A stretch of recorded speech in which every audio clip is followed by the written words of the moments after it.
अस्सलाम वालेकुम रहमतुल्लाहि व बरकातहू। अल्लाह पाक हम सबको सेहत और तंदुरुस्ती दे। Chapter number 10 class first year trigonometrical identities. इसमें इसको सॉल्व करने से पहले कुछ जनरल चीजें आज समझना जरूरी है, वो आप बच्चे जान लो। सबसे पहले हम डिस्टेंस ऑफ का फार्मूला समझेंगे, वो हमने 9th क्लास में भी किया था, यहां पर भी आ रहा है डिस्टेंस का फार्मूला। डिस्टेंस का फार्मूला सिंपल सा है बच्चे।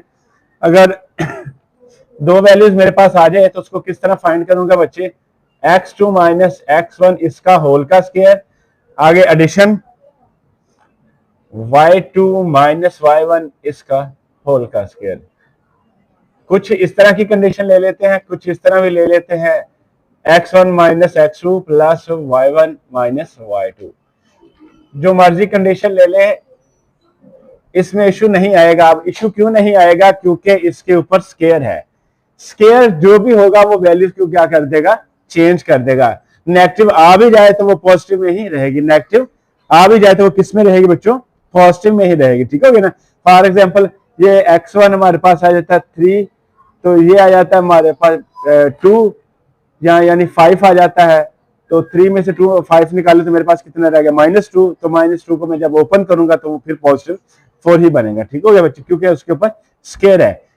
इस कंडीशन में भी वही वैल्यू आए तो भी वही रहेगा बच्चे। आप जिस तरह मर्जी ले ले, सेम आंसर आएगा। ठीक हो गया, जिस तरह मर्जी लिख लो बच्चे। बात समझ आई। चलते हैं बच्चों आगे। इसके बाद इसकी कुछ अहम चीजें हैं जो हमें जाननी होगी। Fundamental law of trigonometrically, fundamental law of trigonometrically नीचे ले चलते बच्चे। FUNDA fundamental, fundamental law of trigonometrically, trigonometric, trigonometry. Fundamental law of trigonometrical में कुछ सम फार्मूलाज आएंगे बच्चे, सम फार्मूलाज। चैप्टर को समझने के लिए मैंने आपको पहले बताया कि कुछ चीजें आपको याद होंगी तो फिर हम आगे चलेंगे, अदरवाइज इस चैप्टर को हम सॉल्व नहीं कर सकते। ये वो चैप्टर नहीं है जी, हमने जो चैप्टर नंबर 9th है वो कर लिया तो जी बड़ा सिंपल सा चैप्टर है जी, हम वो बड़े आसानी से कर गए, इसका मतलब मैथ आसान है। ये थोड़ा सा उससे डिफरेंट है आसान, लेकिन इसको सॉल्व करने के लिए या समझने के लिए हमें पहले इन चीजों को जानना बड़ा जरूरी है। अब मैंने बोला फंडामेंटल लॉ ऑफ ट्रिग्नोमेट्रिकल के सम फार्मूला है जो हमें याद करने पड़ेंगे। ठीक हो गया, वो भी मैं अभी नीचे लिख रहा हूं, आप वो याद करके आइएगा बच्चे। Cos is equal to alpha minus beta. अब आपके पास अगर कंडीशन आ जाती है ना कॉस अल्फा माइनस बीटा की, तो आप इसको किस तरह ओपन करेंगे, आप इसे ओपन करेंगे बच्चे cos alpha cos beta plus sine alpha और साइन बीटा। ठीक हो गया। कॉस का फार्मूला पॉजिटिव ओपन होता है, और इसी तरह अगर कॉस जो हो पॉजिटिव आ जाए तो वो फिर किस में ओपन होगा बच्चे, cos alpha cos beta minus sine alpha और साइन बीटा। बात समझ आ गई बच्चों। अगर आ जाए बच्चे नेगेटिव तो पॉजिटिव ओपन करेंगे, अगर पॉजिटिव आ जाए तो नेगेटिव ओपन करेंगे। अब याद करने वाली की चीज है, क्या चीज है बच्चों के दोनों, ये देखो ये cos alpha cos beta cos alpha cos beta ये पहले आएंगे, sine alpha sign beta sine alpha sign beta ये बाद में आएंगे। हमने इस फार्मूले को ओपन किया है अल्फा माइनस बीटा। अल्फा भी एक एंगल है और बीटा भी एक एंगल है। ठीक हो गया बच्चों, अल्फा भी एक एंगल है और बीटा भी एक एंगल है। हम इसके एंगल ओपन कर रहे हैं, cos alpha cos beta plus sine alpha और साइन बीटा। ये मैंने नेगेटिव का ओपन किया, नीचे वाला कौन सा है, पॉजिटिव का। ये है cos alpha cos beta minus sine alpha sign beta. इसी तरह मेरे पास साइन का फार्मूला भी है। साइन अगर आ जाए तो वही ये कंडीशन, अगर साइन अल्फा प्लस बीटा आ जाता है तो यहां पर मैंने साइन पहले पॉजिटिव ले लिया है, तो पॉजिटिव का फार्मूला अगर आ जाए तो हम साइन को कैसे ओपन करेंगे बच्चे, sine alpha cos beta plus cos alpha और साइन बीटा। इसमें क्या होता है बच्चे, कि पहले साइन अल्फा लिखा जाता है, बाद में कॉस बीटा लिखा जाता है, प्लस की अलामत, फिर जो बीटा कॉस बीटा लिया जाता है उसको कॉस अल्फा कर देते हैं और साइन बीटा कर देते हैं। ठीक हो गया, उलट। ठीक है बच्चे, वैल्यूज को क्या करते हैं बच्चों, उलट। देखो sine alpha cos beta plus cos alpha sign beta, इनका प्रूफ भी है, मैं इंशाल्लाह ताला वो भी आपको करवाऊंगा। ये है sine alpha cos beta cos alpha sign beta. इसके बाद अगर यही फार्मूला नेगेटिव आ जाए, अल्फा माइनस बीटा, तो आप इसे किस तरह ओपन करेंगे बच्चे, same condition, sine alpha cos beta minus cos alpha और साइन बीटा। इसमें वही वैल्यू रहती है बच्चे, sine alpha cos beta cos alpha sign beta. Negative वाला नेगेटिव में ओपन होता है और पॉजिटिव वाला पॉजिटिव में ही ओपन होता है बच्चे। इसके बाद हमारे पास आ जाता है एक टेंजेंट का फार्मूला बच्चे। टेंजेंट का फार्मूला क्या होता है,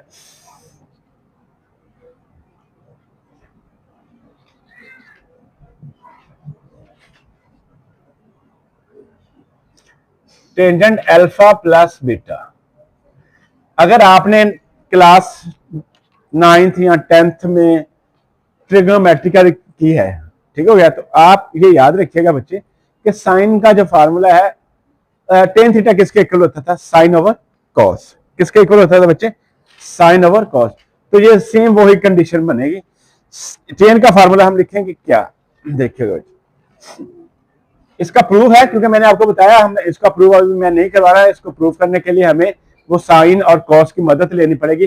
फिलहाल मैं इसे आपको ओपन करके दे रहा हूं बच्चे, tan alpha plus ten beta over 1 minus ten alpha और टेन बीटा। या देखो बच्चे, अगर पॉजिटिव फार्मूला आ जाए तो tan alpha plus ten beta over 1 minus ten alpha और टेन बीटा होगा बच्चे। अगर यही कंडीशन माइनस में आ जाती है, टेन अल्फा माइनस बीटा, तो मैं क्या लिखूंगा बच्चे, ten alpha minus tan beta over 1 plus tan alpha और टेन बीटा। ठीक हो गया बच्चे। अगर यही फार्म, अगर पॉजिटिव हो तो बाय में नेगेटिव आएगा, अगर नेगेटिव हो तो बाय में पॉजिटिव आएगा। सामने same to same function open होंगे बच्चे। समझ आई बच्चों? फिर समझ लो, tan alpha minus tan beta over 1 plus tan alpha और टेन बीटा बच्चे। ये था हमारे ट्रिग्नोमेट्रिकली की रेशियो। इसके बाद हमारे पास आता है ट्रिग्नोमेट्रिकली रेशियो ऑफ ऑल एंगल्स। ये चीजें हमें याद करनी पड़ेंगी और ये होती भी है। इसके लिए हमें सबसे पहले फार्मूला जानना पड़ेंगे, जिसे हम कहते हैं, ये वाला एंगल हमें समझना पड़ेगा बच्चे। ये वाला एंगल जो आपको मैंने पहले भी बतलाया है, लेकिन क्योंकि अब मैं दोबारा रिपीट कर रहा हूं, 9th चैप्टर हमारा अभी कंप्लीट नहीं हुआ, इंशाल्लाह ताला वो भी जल्द होगा। तो उसके लिहाज से मैंने चलना है। ये हमारे पास 0 से स्टार्ट होता है सर्कल, ये पूरा एक सर्कल होता है बच्चों। क्या होता है बच्चों? पूरा एक सर्कल होता है। ठीक हो गया, 0 से स्टार्ट होता है, 360 पे ही कंप्लीट होता है पूरा सर्कल। जब हम इसे सर्कल करेंगे तो एक सर्कल कितने डिग्री का होता है बच्चे? 360 डिग्री का होता है। ठीक हो गया। अब ये 0 से स्टार्ट होता है, फिर 90 तक, फिर 90 से 180 तक, फिर 180 से 270 तक। ठीक हो गया।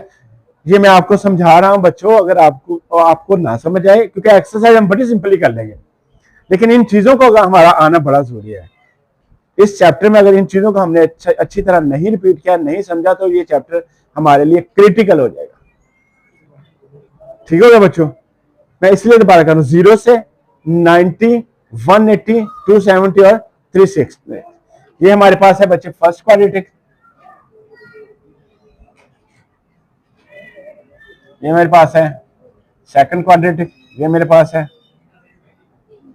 थर्ड क्वाड्रेटिक, और ये मेरे पास है फोर्थ क्वाड्रेटिक। क्योंकि एक सर्कल को हमने कितने पार्ट में तकसीम कर दिया है? 4 पार्ट में। एक सर्कल को कितने में हिस्से में तकसीम कर दिया है? 4 पार्ट में।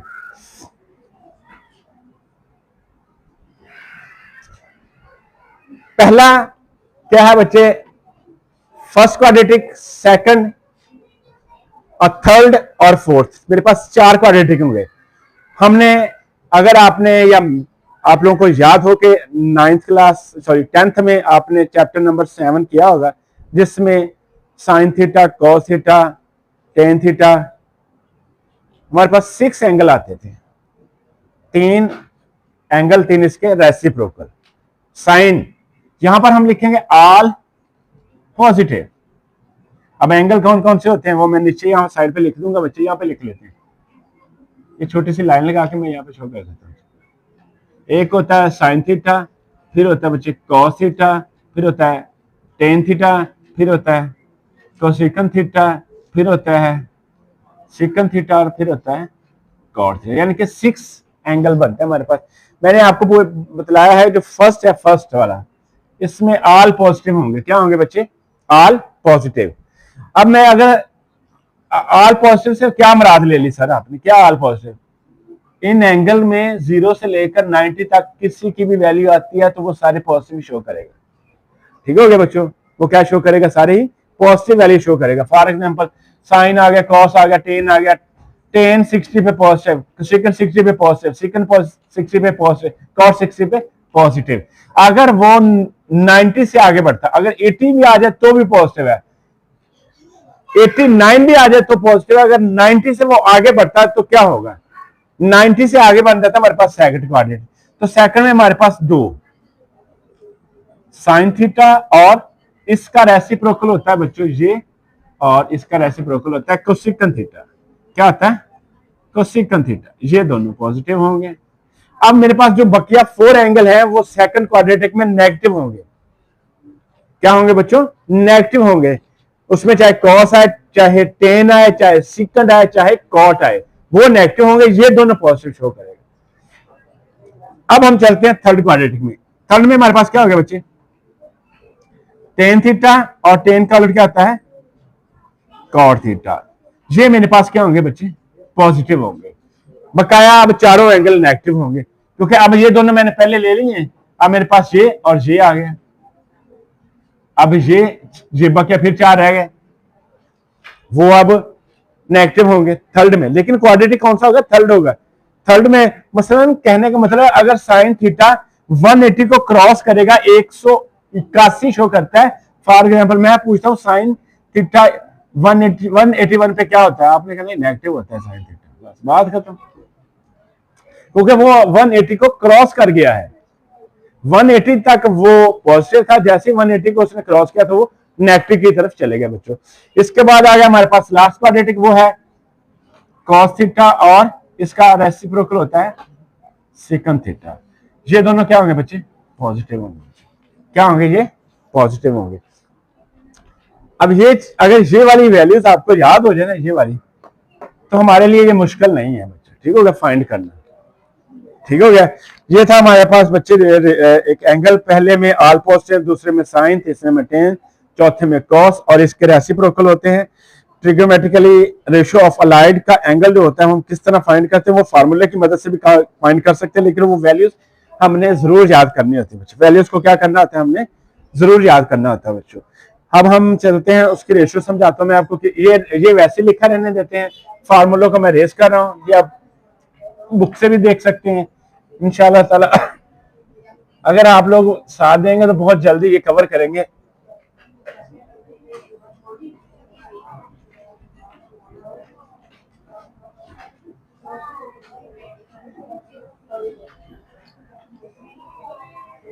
बकिया मैंने सब रेस कर दिया, लेकिन ये जो 4 एंगल है ना, ये मैंने नहीं रेस किया, क्योंकि ये मैंने समझ कर करना है। यहां पर मैं आपको बतला देता हूं, हमारे पास होती है पाई। पाई की वैल्यू जो होती थी जब हम स्मॉल यानी कि छोटी क्लासेस में थे, तो हम पढ़ते आ रहे थे कि जी 22/7। ठीक हो गया? लेकिन वो छोटी क्लासेस थी और ना एंगल होते थे। अब यहाँ पर एंगल का जिक्र भी है और क्लास भी बढ़ी है, तो इसलिए जो पाई होगा वो 180 के बराबर होगा। किसके इक्वल होगा बच्चे? पाई इज इक्वल टू किसके बराबर होगा? 180। अब कहने का मतलब यह है कि पाई जहां भी आएगा आपने क्या ऐड कर देना है? 180 ऐड कर देना। पाई की जगह क्या लिख देना है? 180 ऐड कर देना। ठीक हो गया बच्चों? पहला क्वेश्चन जैसे अब ये देखो लिखा है साइन, ये क्वेश्चन नहीं है, ये हमारे पास है ट्रिग्नोमेट्रिकली रेशियो ऑफ अलाइड एंगल्स हैं, एंगल को किस तरह याद किया जाता है। अगर ये एंगल्स हम समझ लें तो ये सारे एंगल आप चंद ही मिनटों में याद कर लेंगे, विद इन अ सेकंड। पहला है बच्चे साइन π/2 माइनस थीटा, ये सवाल है बच्चे। अब उन्होंने इसका आंसर पूछा है कि क्या होगा, ठीक हो गया, क्या पूछा उन्होंने आंसर। अब मैं क्या करता हूं, मैंने देखा 180 है, 180 को मैंने 2 पे डिवाइड किया, क्या आ गया 90 आ गया। 90 में से मैंने माइनस थीटा कर दिया, इसका मतलब वो 90 से पिछले क्वाड्रेटिक में चले गए। किस में चले गए 90 से पिछले, तो ये क्या है,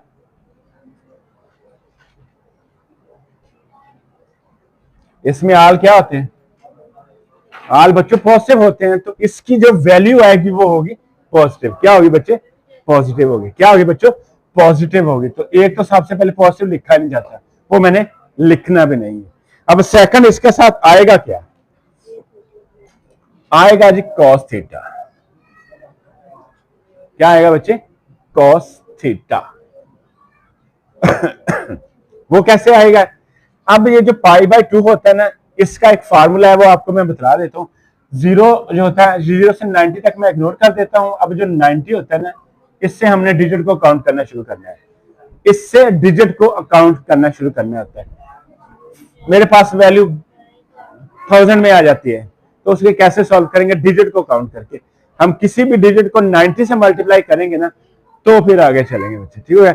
अब यहां पर ऑलरेडी मेरे पास क्या है 90, तो इसे मैं इस तरह भी लिख सकता हूं बच्चे, 1 multiply by 90 minus theta is equal to sine theta. ठीक हो गया बच्चे। और ये जो साइन थीटा होती है, साइन थीटा, ठीक हो गया, इसकी को रेशो इसे कहते हैं को रेशो, इसकी को रेशो होती है कॉस थीटा बच्चे, और टेन थीटा की होती है बच्चे कॉट थीटा। ठीक हो गया बच्चों। अब इसका मतलब अगर ये जो मैंने π/2 लिखा है, ये मैंने लिया है नीचे 1 मल्टीप्लाई बाय 90, तो इसका मतलब क्या है 90 है मेरे पास। यही मतलब हुआ ना बच्चों, क्योंकि अगर 180 को मैं डिवाइड करता हूं 2 पे तो क्या आएगा 90 ही आएगा। तो 90 को मैंने इस तरह लिख दिया 1 मल्टीप्लाई बाय 90 माइनस थीटा। ठीक हो गया। तो अब यहां पर जब हमारे पास हो गया एक डिजिट आएगा इवन और एक आएगा ऑड, किसमें को रेशो में, क्योंकि मैंने आपको बताया कि रेशो के फार्मूले कर रहे हैं ना, तो उसकी को रेशो चेंज करते होते हैं। ठीक हो गया। जो हम क्या फार्मूले मैंने आपको बताया रेशो के कर रहे हैं, तो जब भी हम इवन आएगा तो हम वैल्यूज को चेंज नहीं करेंगे, ऑड आएगा तो चेंज करेंगे एंगल को। फॉर एग्जांपल यहां पर मैंने क्या लिया है 1 मल्टीप्लाई बाय 90, ये 1 क्या है मेरे पास, इवन है या ऑड है, ऑड है, तो इसलिए इसकी को रेशो चेंज होगी। अब क्योंकि ये ऑड है तो ये आया डिजिट क्या है साइन है, इसकी को रेशो क्या बनेगी कॉस, तो कॉस आंसर आ गया, इसलिए कॉस लगाया है। ठीक हो गया बच्चों। अगर यहां पर होता 2 तो वो इवन होना था, तो मैं को रेशो में जाता तो कॉस मैंने चेंज ही नहीं करना था, क्योंकि इवन में चेंज नहीं करेंगे, हम ओड में चेंज करेंगे। किसमें बच्चे, ओड में, इवन में चेंज नहीं करोगे। देखो फिर सुन लो बच्चों, ओड में हम अगर को रेशो को चेंज करेंगे, इवन में नॉट चेंज, ओड में को रेशो चेंज करेंगे, इवन में नो चेंज। ये याद रख लें, यहां पर मैं लिख भी देता हूं नो चेंज, और यहां पर हम लिखेंगे चेंज। अब ये हमारे पास आंसर आ गया cos थीटा बाय 2। अब आपको दूसरा जैसे हम जनरल फार्मूला करते हैं वो करते हैं, साइन π/2 माइनस थीटा, मैंने लेफ्ट हैंड साइड पे cos थीटा लाना है, मैंने लेफ्ट हैंड साइड ले ली बच्चे। ये मैंने फार्मूला भी आपको जो रिसेंटली फार्मूला करवाया था वो क्या था, देखो साइन अल्फा cos बीटा, आगे माइनस क्या आ जाएगा ये cos अल्फा और साइन बीटा। ठीक हो गया बच्चों। ये हो गया sine 90 degree cos theta minus cos 90 degree और साइन थीटा। ठीक हो गया बच्चों। साइन 90 पे क्या होता है, साइन 90 पे क्या होता है, मेरा ख्याल है 0 होता है। इधर क्या रहेगा cos थीटा, और ये cos 90 पे क्या आता है, मेरा ख्याल है -1 होता है। ये फिर 1 होगा, सॉरी ये होगा 0, और इधर आ जाएगा sin थीटा। sin 90 पे 1 होगा और cos 90 पे 0 होगा। ये टोटल 0 होगी, 1 ने cos से मल्टीप्लाई किया, मेरे पास आंसर क्या आ गया, ये मेरी राइट साइड। अब यहां पर मुझे फार्मूला अप्लाई करना पड़ा, यहां मुझे फार्मूला अप्लाई करने की जरूरत नहीं, आंसर वही निकला। यहां पर सिर्फ और सिर्फ रेशो याद कर लें। यहां पर अगर फॉर एग्जांपल आ जाता है, यही सवाल मैं लेता हूं, ये मेरे पास आ जाता है जी, ये मैं छोटा सा एक हल्का सा फार्मूला इधर कर देता हूं, ये देखिए, यही मैं ले लेता हूं साइन पाई माइनस थीटा। ये ला, मैंने आपको बतलाया हुआ है कि पाई किसके इक्वल होता है, पाई किसके इक्वल होता है, 180 के इक्वल। तो हम इसे लिख सकते हैं pi is equal to 2 multiply by 90, 2 multiply by 90 minus theta. इसका मतलब है कि 90 को अगर मैं 2 से मल्टीप्लाई करता हूं, मेरे पास पाई वापस आ गई, रिटर्न हो गया मैं पाई में, आ गई समझ बच्चों, चलेगा मैं वापस 180 पे। अब ये जो 2 है, ये मैंने क्यों लिया, मैंने इस रेशियो को चेंज करने के लिए, मैंने देखा 2 क्या आता है, 2 क्या होता है बच्चे, इवन होता है। तो इवन में हम क्या करते हैं, कोई रेशियो चेंज ही नहीं करते। तो मैं क्या आंसर लिखूंगा, अब मैं क्या करूंगा, साइन को वैसे रहने दूंगा, मैं लिख दूंगा साइन थीटा पॉजिटिव। पॉजिटिव मैंने क्यों लिया, पॉजिटिव क्यों लिया, क्योंकि 180 किधर आ रहा है, यहां पर आ रहा है, और ये आगे क्या है नेगेटिव। अगर इसमें से मैं -1 भी कर दूं, क्योंकि थीटा है ना, मुझे नहीं पता थीटा की क्या वैल्यू है, मुझे पता है, आपको पता नहीं बच्चों पता, तो हम क्या कर, मैंने -1 ले ली, 1 है, तो फिर भी वो 179 बना, तो फिर भी वो सेकंड क्वाड्रेटिक में आ गया। तो सेकंड में साइन और कोसेकंड क्या होते हैं, पॉजिटिव होते हैं, इसलिए इसके साथ हम साइन शो नहीं करेंगे बच्चे। ठीक हो गया, ये कुछ चीजें थी जो हमें समझने के लिए बड़ी जरूरी थी। इंशाल्लाह ताला एक्सरसाइज का आगाज कल करेंगे, जरूर मुलाकात होगी सुबह। अल्लाह हाफिज।